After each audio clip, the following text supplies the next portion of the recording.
ఎప్పుడైనా కూడా గుర్తుపెట్టుకోండి, మనకేమీ లేనప్పుడు మన దగ్గరికి ఎవరు రారు. మన అనారోగ్యంలో ఉన్నప్పుడు, మంచాన పడిపోయినప్పుడు మన దగ్గరికి ఎవరు రారు. మనం ప్రాబ్లంలో ఉన్నప్పుడు మనల్ని ఎవరు విడిపించరు. మనం కష్టాల్లో ఉన్నప్పుడు, కన్నీళ్ళు ఉన్నప్పుడు మనల్ని ఎవరు ఆదరించరు. కానీ మీరు చూడండి, మనకు అన్నీ ఉన్న తర్వాత అందరూ మన దగ్గరికి వచ్చే విధంగా ఉంటారు. మన సహాయాన్ని కోరుతారు, మనతో మాట్లాడుకుంటారు, మనతో స్నేహం చేయాలనుకుంటారు.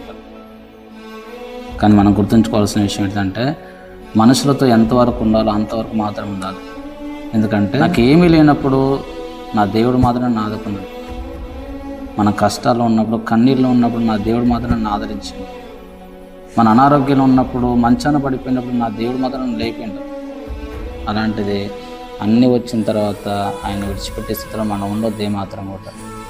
మన దేవుడు ఎలాంటి వాడు అంటే, మనకేమీ లేకపోయినా మన దేవుడు మనల్ని ప్రేమిస్తాడు. అలాగే అన్నీ వచ్చిన తర్వాత ఆయన్ని మనం అంతకంటే ఎక్కువగా ప్రేమించే విధంగా ఉండాలి.